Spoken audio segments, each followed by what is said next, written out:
Saw some really good speed and aggressiveness from the Falcons on Friday, and then kind of dropped off a little bit on Saturday. Can you talk through just kind of the differences between the two nights? Yeah, Friday was a really good hockey game. We got off to a good start. Had a couple real good chances early, and it went all the way to the end and played well throughout the course of the game. The difference was they were able to score a power play goal on Friday and we weren't, and then their eventual game winner, a little bit of an unfortunate bounce off our guy, but at the end of the day it was a really good game. Saturday, start was the same. It was a good start. They ended up scoring a goal halfway through the first line rush goal where we just took a bad route, and ultimately they got in kind of free on Christian, and a little bit of a collision, and the puck ends up in the net. But at the end of the first period it's 1-0, and it's a hockey game. And in the second period, a little bit more of the same. They end up scoring halfway through the second. So halfway through the game it's 2-0, and things are, we're not playing great, but it's not it's a game we're in, and then we score. Austin Swankler scores a power play goal, and now it's 2-1, and you start to feel like, okay, we're right where we need to be, fellas. Let's keep pushing the rest of this period, see what can happen. And then a minute after Austin scored, they were able to score, and then they scored two other goals within the next 2 minutes. And now, what was a pretty good hockey game is 5-1, and whether it's Minnesota State or anybody else, 5-1's a big hole. Minnesota State played well. They deserved the result they got on Saturday based on their effort. And so our focus now is to look at why and what happened in that game, and what they did to make things difficult for us, and then what we can do on our end to give ourselves a better chance.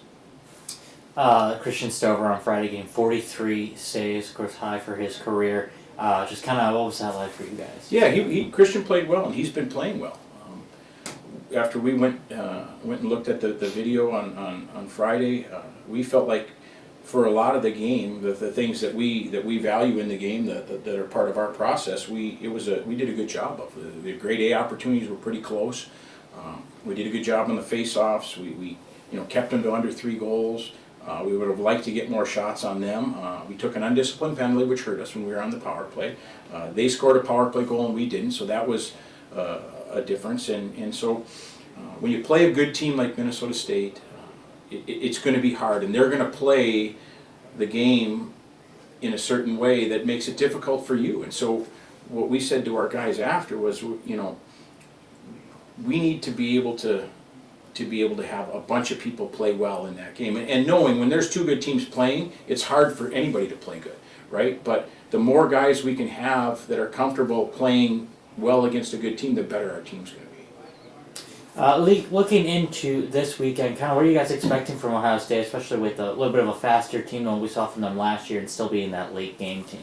Yeah, they're a good team. They've got outstanding goaltender. I believe he was the Big Ten goalie of the year last year. We know in the series against us he played really well. They're deep at all their positions. They've got some very good defensemen. Mason Lowry's a real good defenseman for them. They've got some kids up front that are having good years. Wise is having a good year. Halliday, who's a freshman for him, is having a good year. So we know it's going to be a difficult task. They've been doing a real nice job down there for quite a while now. So it'll be a really good non-conference series for us.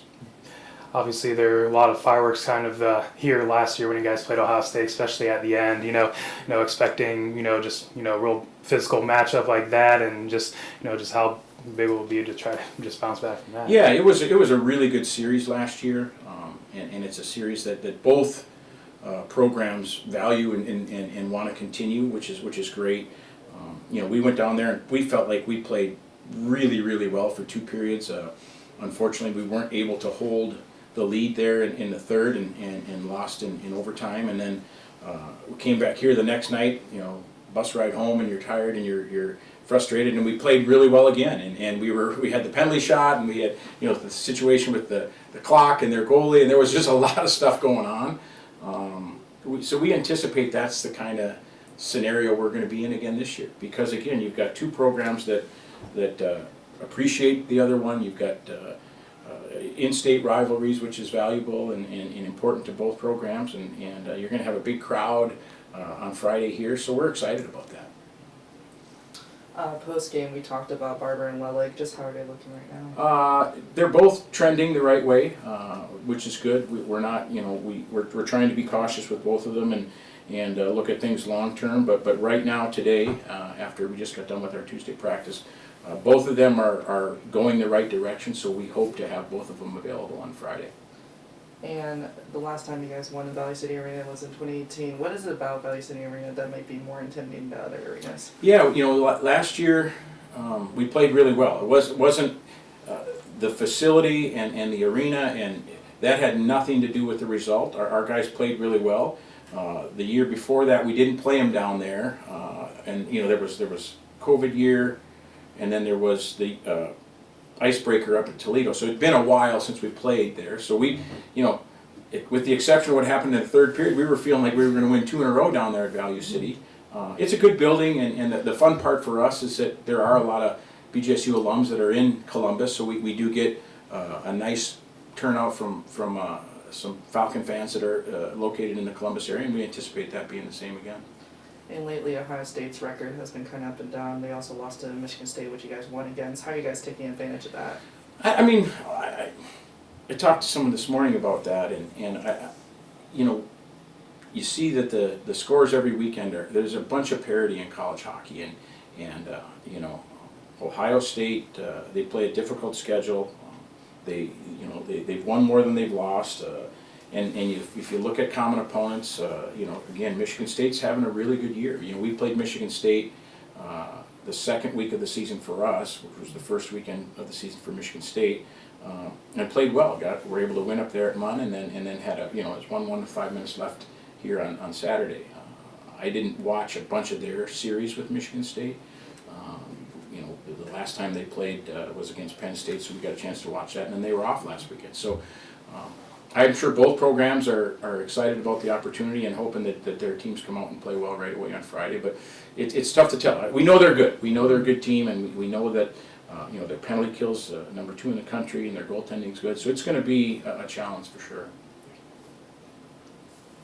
Anything on Zoom? Yeah, Coach. Was going to ask, is there any sort of challenges or a preference to the alignment of this series, because you went to Michigan State first but then came home? This series, you're at home and then going to Columbus on Saturday. Is there a difference, or does it help right now with where this team is at to start at home in this series? What we try to do, Kevin, because we're committed to playing this series every year, we just try to alternate it. Originally, we were going to try to play it Thursday and Friday, but there was a conflict in their facility, so now we're Friday here, and we were going to be Thursday here, Friday there, but we had to flip it and go Saturday there. But we just basically, so next year, unless there's a scheduling conflict, we'll probably play game 1 of the series down there and then game 2 up here. I don't think there's a preference. It's just we just try to keep it even and stay balanced on a year-to-year basis. Where do you feel like Christian ultimately is going into this series? As you were mentioning last night, you know, it's a little bit up and down. Obviously, things didn't pan out well on Saturday, but especially with how he played on Friday, what are you looking from him this weekend? Yeah, you know, Charles asked the question earlier, and I answered it a little bit, but then I kind of went off on a little bit of a tangent there. Christian's been really good. He was a goalie of the month in November, and he was really good on Friday, like Charles said, with the 43 saves, and he's been really consistent. And you know, but the other side of that is he's still only a sophomore. This first half we've been going at this since the first week of September, so it's been long and it's hard. And you know, last week was finals week, and our guys are grinding over that, just like everybody else. But he hasn't had the luxury of having Zach Rose around to share the net. And but Christian, we're really comfortable with him in there. We see growth with Christian. His where he is now is ahead of where he was last year at this time, and we anticipate that happening. And again, when Christian Stover is playing up to his standard, he's a really good college goalie, and we're excited about that. So we think he's in a good spot, Kevin. how important is this stretch, Coach? Because there's so many home games in this stretch. You know, you have the little bit of break for the holiday, but then you have RBI at home. You have 2 straight conference series at the start of January. I mean, this is a pretty critical part of the schedule. Yeah, I mean, there's you know, we said early in the year, you know, our we were heavy road, and it was a difficult stretch for us. So you combine being on the road and then being playing against good opponents. That's a hard thing. And now we get to the second, and we talked about the second half, you know, being more home, and so you have to take advantage of those opportunities at home. And our guys really enjoy playing at Slater Family Arena, and we believe that you know, the nice thing, with the exception of Bemidji, is we've played everybody else, right? We played Northern Michigan up there early in the year. We played Lake Superior. We played Ferris State. We played Michigan Tech. We have to go there. We haven't played Bemidji yet, but we get them here. You know, we're going to go to St. Thomas, so there will be some. It'll be a little bit more familiar. We'll be able to you know, look back at the previous series and see what went well and some areas we can try to improve. But they're all important now. You know, you're just over halfway, or at halfway if you count the first round of the playoffs, and now is when you start to see the separation. And if we're going to be the team that we want to be, we're going to have to be good the second half. Thanks. Hey, Coach. Hi, Pete. Hi. Couple things. I mean, one thing we agree on: when you want to play an up-tempo game, puck management is vital. And so I got a couple things on that. One, I was looking at some numbers, and your face-off stats, I'm sure, aren't anywhere near where you want them to be. How are you addressing that? We felt like, so our first 8-game segment, our face-off stats weren't great. The next 8-game segment, they were improving. Our goal each night is to try to win 55% of our face-offs or more. Friday night against Minnesota State, we did. If you look at our stats or the stats that are on College Hockey News, and then there's also InStat, another one we use. So we try to look at both, and then obviously we watch the video. So Friday night we did a good job in the face-off circle, and Saturday we didn't. Going into the series, Minnesota State had 3 players, Pavel, Celia, and Fury, who are all winning face-offs at about a 60% clip, which is really, really high. So we knew it would be a challenge. We're trying. Our centers are taking face-offs after practices. We're trying to get everybody to understand the importance of it. I would say overall we're improving, but the last game was a tough game for us. But overall, the trend is that our face-offs are improving. Okay, and the second part, how do you feel about your loose puck retrieval? You know, your shoot-ins, 50-50 pucks in the neutral zone, stuff like that. Yeah, when we're good and we have success, that's another part of our process that we win. This weekend, if you look at Friday's game, for all of the 12 objectives that we look at during the game, we were on the right side of quite a few, and if we weren't on the right side of it, was really close. Like I said before, we took an undisciplined penalty, but 50-50 battles and finished checks, it was really close on InStat, really close to the when you watch it on video. But that's an area that Minnesota State makes it difficult. Saturday, when we went back for pucks, they were on us. We had a really difficult time getting out of our end with possession, and then that ends up, if you get back and you don't have time and you turn a puck over, now you're defending, which takes time and energy, and it's tough on guys. So, and then you don't have the ability, Pete, to go back and play offense because you've been defending for 30 or 40 seconds, and so you really can't get to your forecheck, and you can't. Your puck placement on dumps or chips is bad, and then they come back and go the other way. So it's just it kind of repeats itself. So a line goes out and they battle and they play in the D zone, and then they chip it out and they change, and then the next line's battling, and so now you're starting to get tired, and Minnesota State did a good job of that, especially in the second period there on Saturday. Okay. All right. Like I said, it'd be interesting to see how you work out against Ohio State. I've seen them a couple times, so from my eyeball test, I think you guys will hold up really well. Yeah, I mean they're a good team, and it's funny. You look at leagues, you look at records, you look at how teams play, and we've played Minnesota State a lot over the last 7-8 years since we've been in the same league with them, and I don't want to sound like a broken record, but we all know that Minnesota State's had the most wins in college hockey over the last 10 years. They're a really good team, and there were stretches there where, at one point I think the overall record between the two programs was 11-11-2, and it seemed like we would split all the time, and then Minnesota State got on their run, and their run the last 4 years has been as good of a run as there's been in college hockey, and they've had the better of the rivalry, and so it's our challenge to